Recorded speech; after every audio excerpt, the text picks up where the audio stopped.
Wellness by Designs, and I'm your host, Andrew Whitfield-Cook. Joining us today is Rhiannon Hardingham, who's a naturopath and nutritionist and who specialises in fertility, hence her business name, Fertile Ground. Today, we're discussing the issues around fertility and the challenges with endometriosis. Welcome to Wellness by Designs, Rhiannon. How are you going? Very well, Andrew. Thanks so much for having me. Our absolute pleasure. It's great to be podcasting with you again because it's been quite a while. Now, let's first start off with how big an issue this is to couples. It's not just women, but it's couples who face this frustration, this agony of a lack of fertility.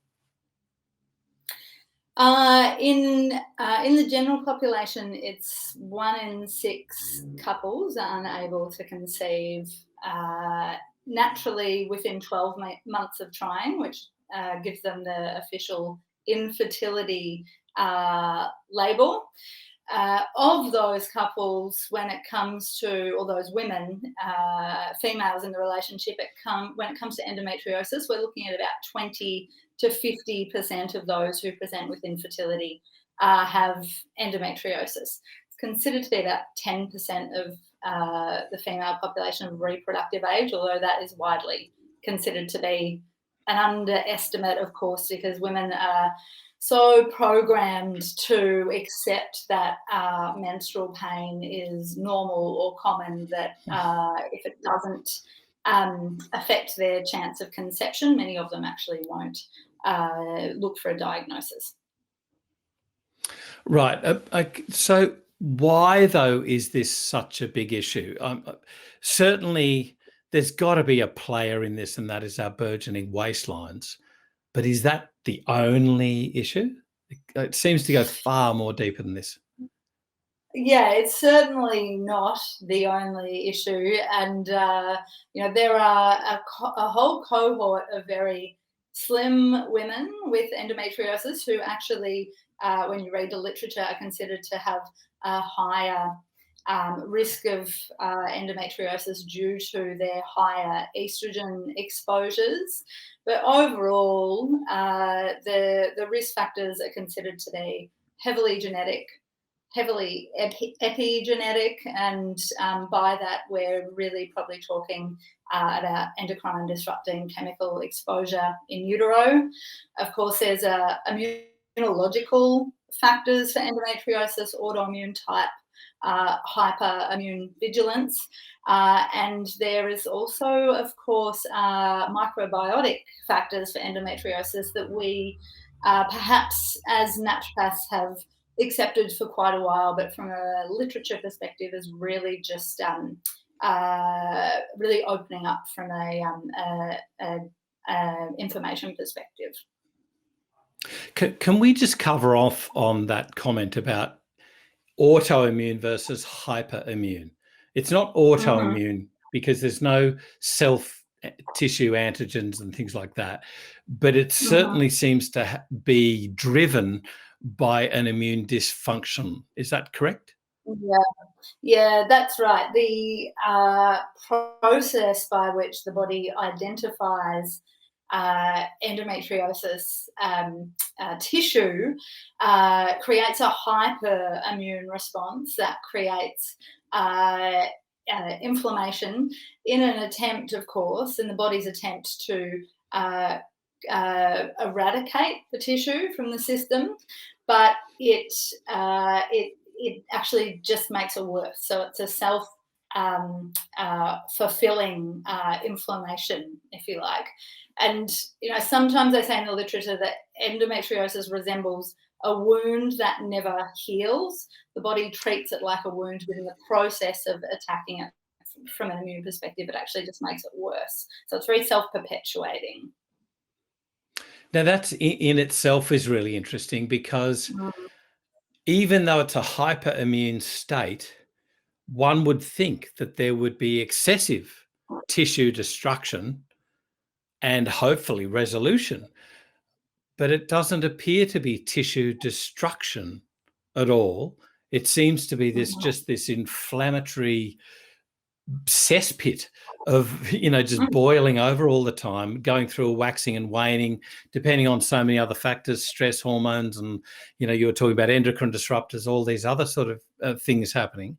So when we're talking about a wound that doesn't heal, we certainly are talking about lesions, but is there any, I don't know what the word is, stromal destruction within a lesion?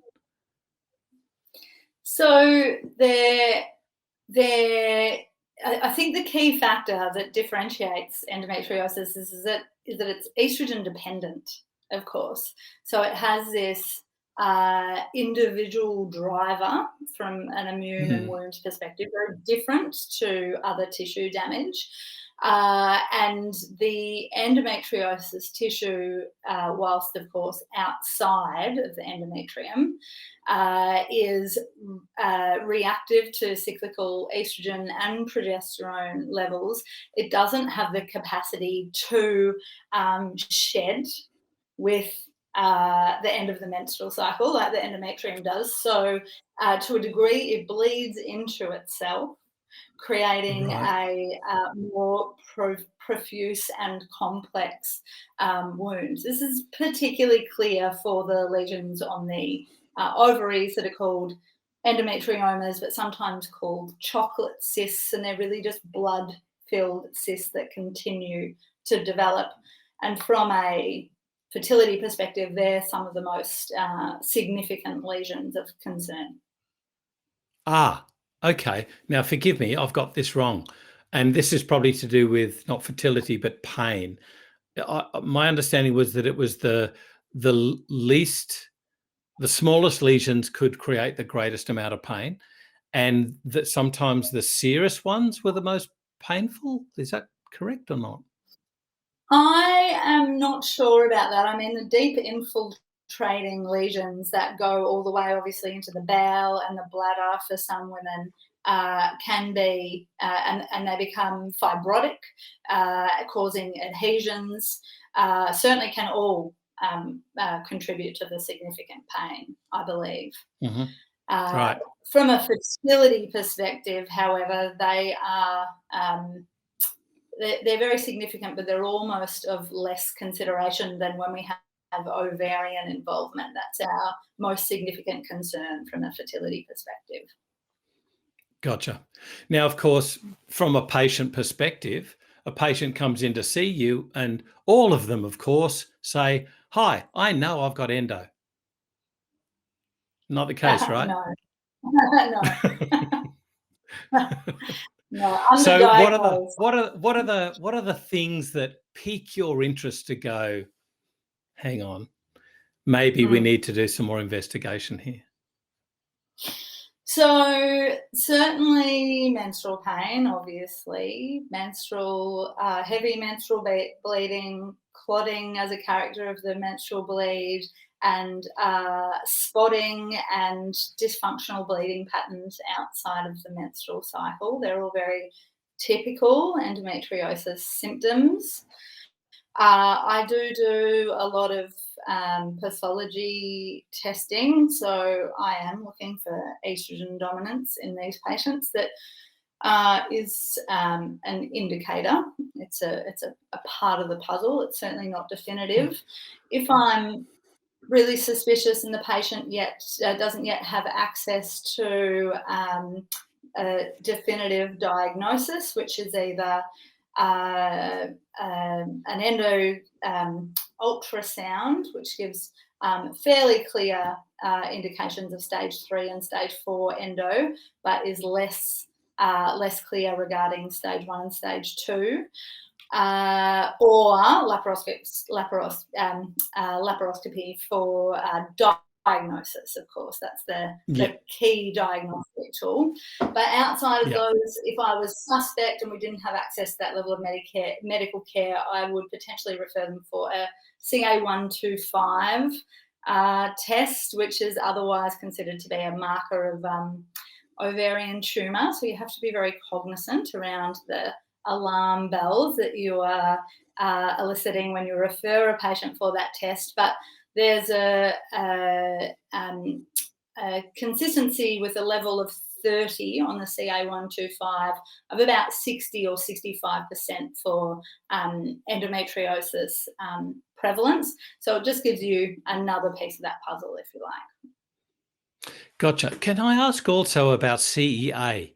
What is it? The chorioembryonic antigen? Antigen? Is that correct? So CEA? the CA125, it's the cancer antigen 125. Yeah, but there's also a CEA, chorioembryonic antigen, but I'm not sure if it's got anything at all to do with endometriosis. I think it might be another pointer, hint at possible ovarian cancer risk.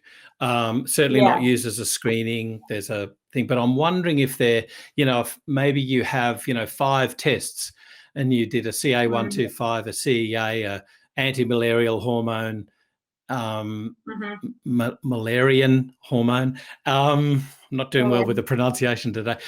Do you get a satellite of tests and you go, we need to do further investigation? Is there any hint that you get there?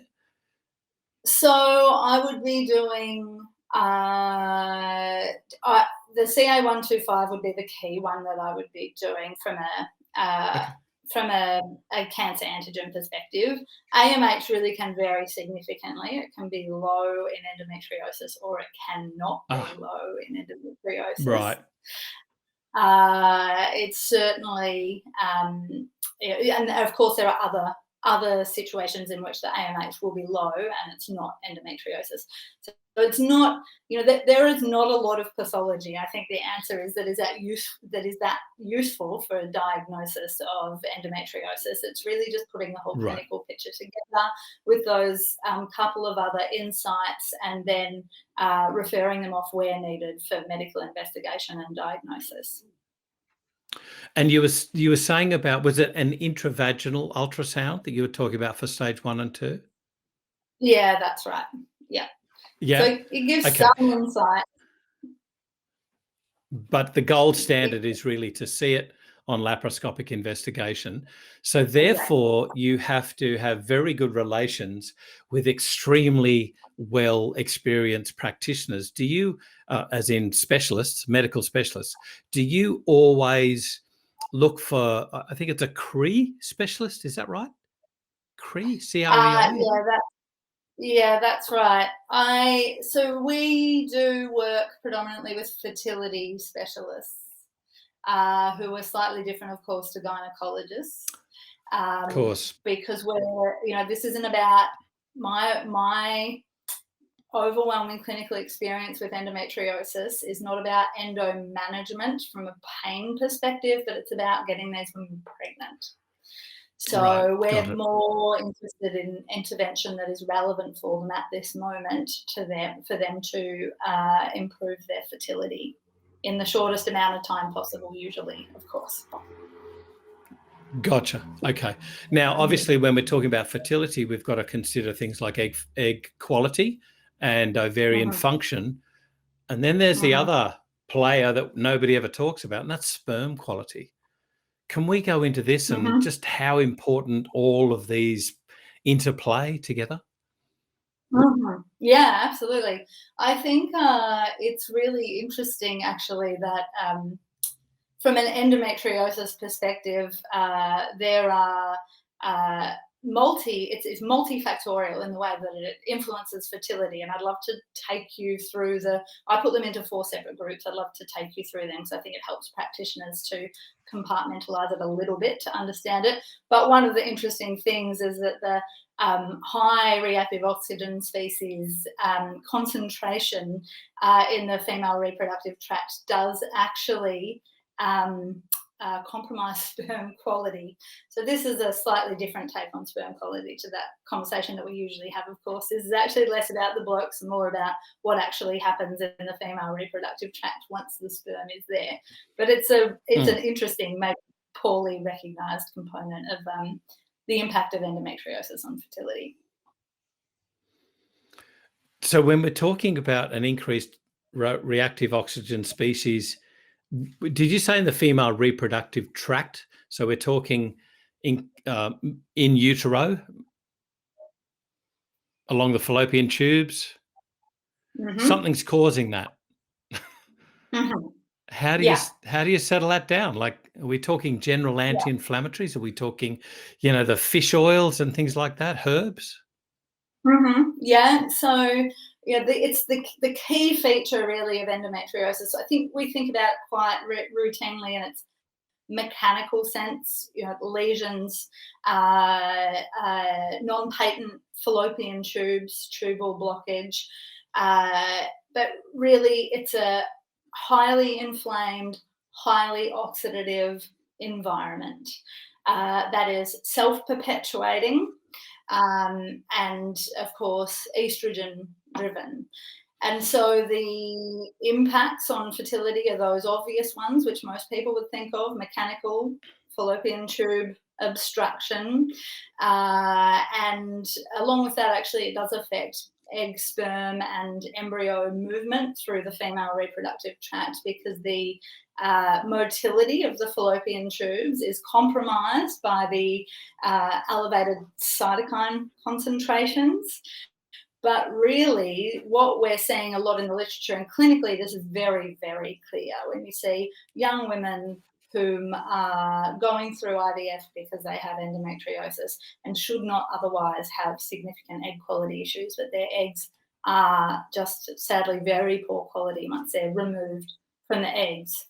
And in the lab, it becomes very clear that their eggs are poor quality. It's because of this highly oxidative area. So high oxidization in the follicular fluid, and damage to the ovarian tissue itself due to the oxidization, the inflammation, and that self-perpetuating high estrogen.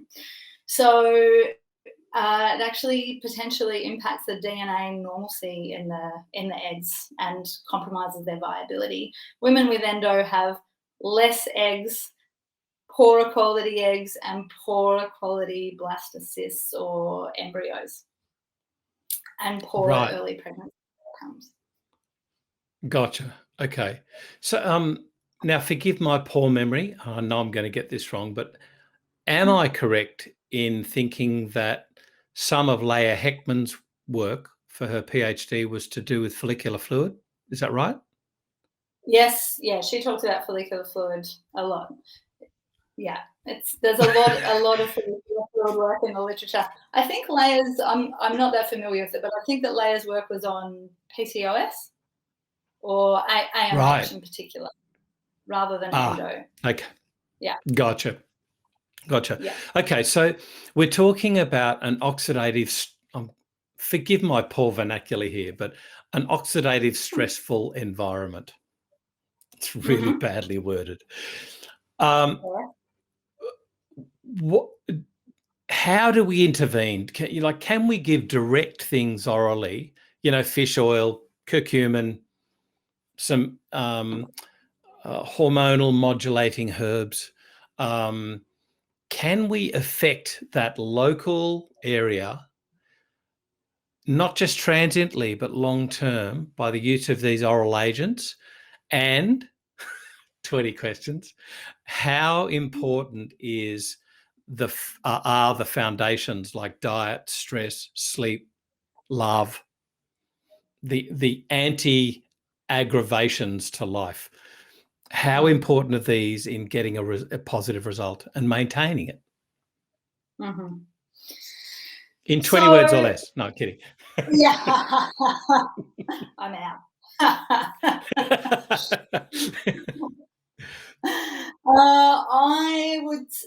The very good news for naturopaths and for women and for functional medicine doctors is that we have some really good recent literature on our side that shows really positive potential for some of our interventions for endometriosis, managing the inflammation and the oxidization, which can improve egg quality and implantation and early pregnancy outcomes for these patients. And probably the most recognised one in the literature at the moment is NAC, N-acetylcysteine. Glutathione depletion is a really key feature of endometriosis.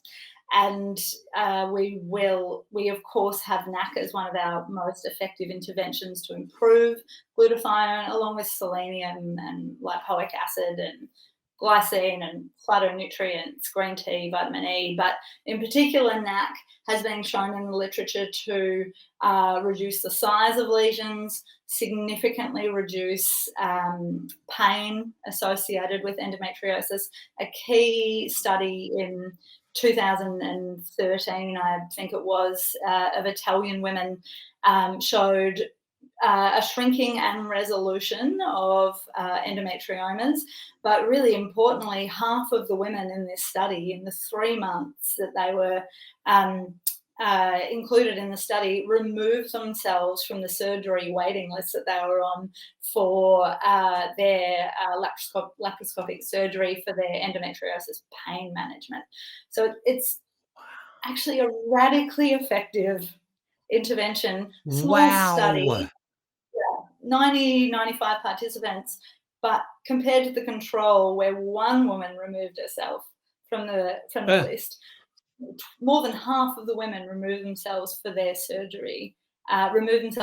their surgery because their pain resolution was so good with NAC. And clinically, I've got to say, since I've been using NAC, which is basically since about that time, 2014, 15, for endo, my clinical outcomes with endo have increased significantly. And not only, of course, for pain, but really importantly for endometrioma-associated infertility, and in general for egg quality for women with endometriosis, especially those undergoing IVF. It's a radically key intervention, actually. Right. Okay. Dose? How much per day? So the dose in the study was 650 or 700 milligrams TDS. I use 1,000 BD or TDS. Right. So gotcha. Yeah. But about 2,000. This is so Australian. So blow the TDS. Take it twice a day. Yeah. Compliance. Who bother doing TDS? That's right.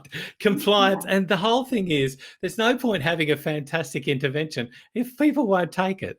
So I'm a BD person. That's it. Yeah. Okay. So NAC.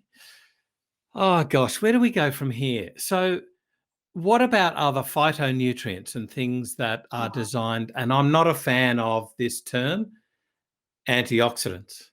I'm not a fan of that term. But those things that help along inflammatory processes. How's that?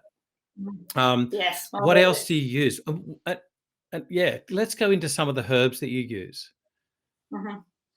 So we probably the key herbs really for endometriosis are turmeric. Is impossible to overlook good old turmeric, both because it helps to optimize estrogen clearance, but also importantly, it's one of the most powerful anti-inflammatories that we have, of course.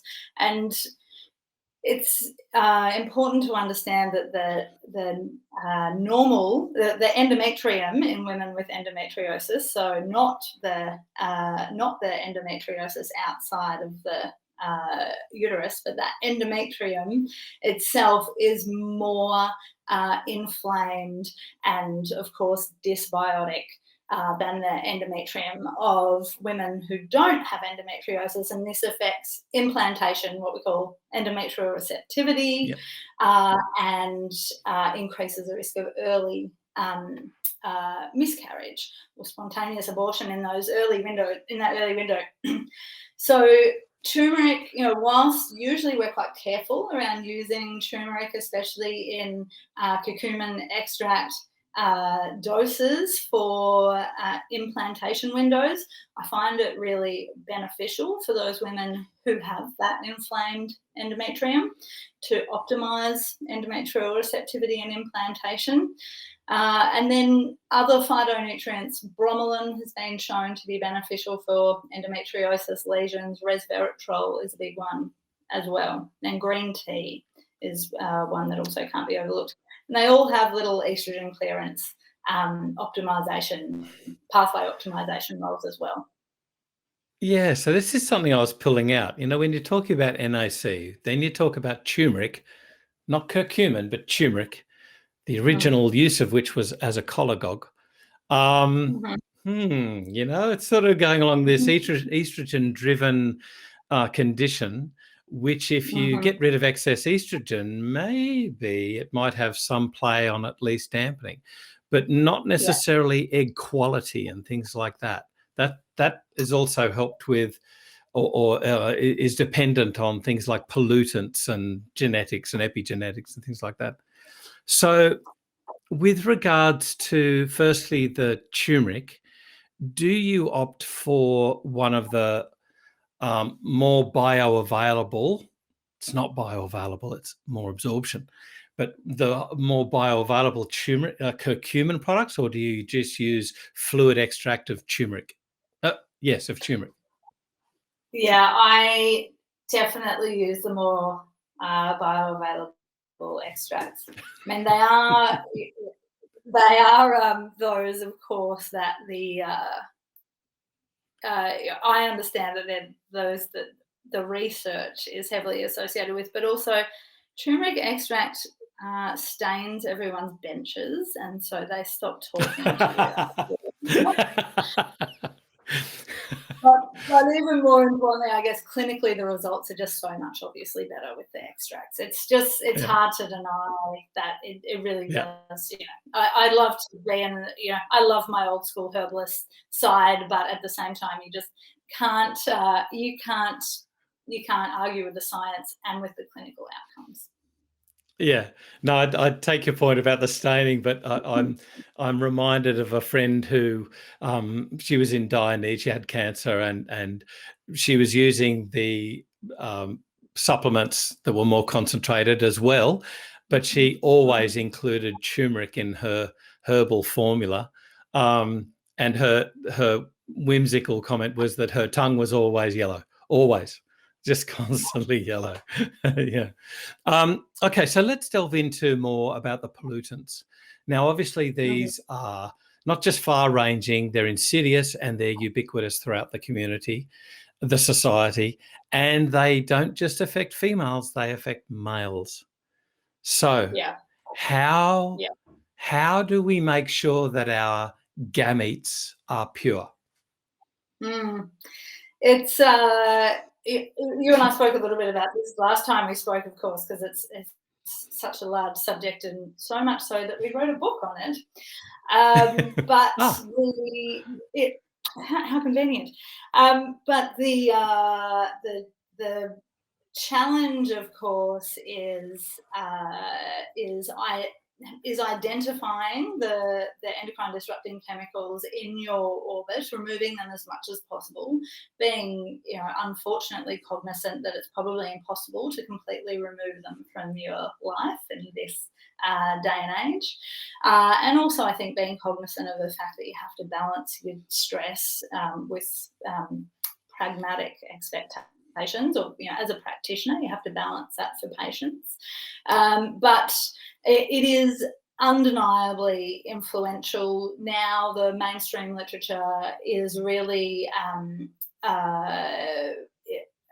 it's just irrefutable in the mainstream literature that environmental chemicals are significantly affecting both male and female fertility, but in particular, you might have noticed a lot of talk about it in the literature, in mainstream media actually recently, regarding male fertility and these kind of doomsday articles about the species becoming infertile because sperm counts will be 0 in 30 years. It's not actually how the science works, and that won't be the case. But certainly male fertility is significantly affected by these endocrine disrupting chemicals, and dropping at a measurable rate every single year. It's pretty crazy. Thank goodness we got rid of tight jeans. That's all I can say. Yeah. There's still some tight jeans in Melbourne. I was looking at some pictures of Bon Scott the other day from ABC. But anyway, it wasn't a good look. I think that looks back in, Andy. Now, obviously, the hallmark of endometriosis is pain. How do we effectively manage that? We've spoken about curcumin. Do you use any of these nutraceuticals like DIM for pain? Do you use herbs like corydalis, California poppy? Like, tell me how you manage this, and how do you individualize it depending on how a woman is presenting? Mm-hmm. I always joke with the practitioners that I mentor who bring me endometriosis patients when the patients are seeing them for endo management and not for fertility. But this is why I work in fertility, because it's much easier just to focus on getting them pregnant and not to have to put in place protocols that will maintain their pain for the next 20 or 30 years. It's a really hard job. Some women, when they respond to NAC and estrogen clearance, so if they have ovarian involvement, overwhelmingly I was seeing 80 or 90% improvement in pain in about 3 cycles with a combination of NAC and broccoli extract. Radically effective and difficult to take for the rest of your life, I think, but most women will realise that they need to come back onto it if they take a few months off and their pain returns. For others, unfortunately, it's not so straightforward. Of course, some patients will get benefits with turmeric, with corydalis, with Californian poppy, with PEA, although honestly, clinically, I haven't found that useful for endo pain. With DIM, certainly, obviously, dietary change is key for some women. I think clinically, as clinicians, sometimes we can exaggerate the benefit of dietary change. And even, dare I say, going back to what you were talking about before, stress, love, these things are all very important, but endometriosis is so insidious and so embedded for some women that really very little helps for pain management, and it is entirely pragmatic for some that medical intervention is indicated to just get them to a position where we're better able to manage the inflammation, better able to manage the oxidization, and therefore better able to manage the pain for them. Gotcha. Now, results. Now, you're obviously extremely well known for your results, but let's go into those a little bit. And also, can we go through a few safety issues? What should we be aware not to do? That was really bad syntax. What should be aware of not to do? And what sort of red flags do we have to look out for to go, this is something more sinister than what I think it might be? The sinister thing is a very good question, and I would say that is why, as a rule, we really prefer to work collaboratively with our patients' medical care providers to make sure that no red flags are missed. And we're very we're lucky / it's a result of the hard work that we've put in over the years that we have strong collaborative relationships with fertility specialists and some just endometriosis specialists in Melbourne. I do think what I would have to say, I guess, from a clinical perspective about herbal medicine and endometriosis is I see a lot of patients who have seen other naturopaths who have been given hormonally promoting herbs and have found that their endo gets much worse. So heavier bleeding, more pain. And that's because if you look at the mechanism of action of these herbs that contain, for example, steroidal saponins, it's estrogen promoting. And I think it can be difficult to differentiate with maybe some of the monographs that are built on traditional explanations. When not to use these estrogen promoting herbs with patients that have estrogen issues. But for endometriosis, I think it's important that you fully understand the condition, the presentation of the individual, and that you have assessed them from a pathology perspective, and you know what their hormones are doing before you go in and do anything that might actually promote the ovaries to produce more estrogen. Really, the whole idea is to optimize estrogen clearance rather than increase estrogen. Yeah. So we start with good old fiber, exercise, sleep, lots of water. Do you tend to choose different fibers, like, let's say a partially hydrolyzed guar gum over a psyllium, or anything else? I've just chosen two. Forgive me. I've forgotten the name off the top of my head, but the glucomannan. I'd like to do this. Yes, thanks. Glucomannan is a fibre that is particularly beneficial for estrogen clearance. It's in a number of formulas, or you can buy it directly. You can access it directly, but so that's particularly good for estrogen clearance. But of course, you just can't beat broccoli extract for estrogen clearance. Yeah, and calcium D-glucarate if you're going to go down non-herbal pathway. But yes, digestion. Yeah. Obviously, there's a strong IBS component to a lot of endometriosis presentations, and that's partially, of course, because of the significant dysbiotic microbiome association with the gut and the endometrium in endometriosis. But also just that inflammation, of course, in the bowel can create constipation. I always say that you'll never get improvement in a woman's menstrual pain if you haven't sorted out her constipation. Gotcha. And obviously we don't want to mention brands, but if you're looking at a broccoli sprout extract, you want high glucoraphanin from a very high myrosinase content, correct? Correct. Not mentioning any names, Christine. Anyway. Now, Rhiannon, I have to ask this question of you. You weren't always an expert. You started off as a budding young practitioner with starry eyes going, I want to help people. How did you become the expert that you are? You said that you wrote a book. So can we talk about that book and what that might offer younger practitioners who want to learn more? What's in the book? So the book is it's myself and 4 of my Fertile Ground colleagues. I definitely cannot take all of the credit at all. And in fact, Gina Fox and Charmaine Dennis deserve most of the credit, and Tina Jenkins. I just stand up and talk about it. However, I think that the key answer to the first part of your question is mentoring. I'm a big believer in mentoring. I've always had mentors, and I've been mentoring with Rachel Arthur, not about fertility. She repeatedly says that she doesn't mentor in, but all the other things that allow me to deal with everything else going on with these patients, and mentors in fertility, including my colleagues at Fertile Ground.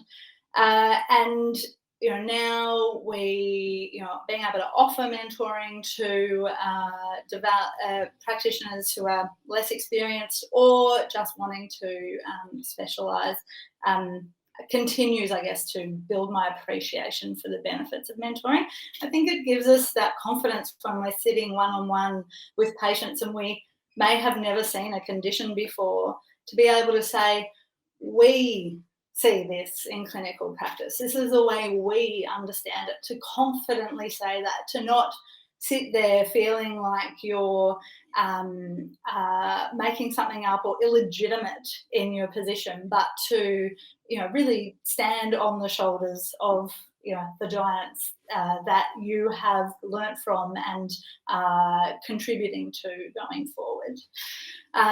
So yeah, we're really big believers in that. We do, the book was written for patients. It's a clinical guide for patients, but we have we have a lot of practitioners who have read it and find it beneficial for their own understanding of the importance of preconception care, and certainly then use it for their patients. And we all acknowledge the benefit of the authorship of Francesca Nation, of course, and Ruth Trickey, who before us were so important in building our understanding in this area. Absolutely. So Ruth Trickey's book, Lara Bryden, Leah Heckman, yourself, these are 4 seminal texts which any young naturopath on their journey to specialise in women's health and perhaps fertility, you should be getting these as an absolute foundation for anything to grow from. But Rhiannon, I thank you so much for sharing your obvious wealth of expertise, but it's your care. It's your care of these, not just women, but couples who come through your door and they're searching and they're frustrated and they're crying and they're in pain, and you help them to have a family. Thank you so much for joining us today on Wellness by Designs and for sharing your expertise. I really appreciate it. Thank you, Andrew. And how lucky are we in this profession to have this role in people's lives? It's such an honour. Well said. So well said. Now, thank you, obviously, for joining us today. I hope this has been of benefit for you, not just now, but for your career into the future. Now, remember that you can find all the show notes and all of the other podcasts on designsforhealth.com.au. I'm Andrew Whitfield Cook. This is Wellness by Designs.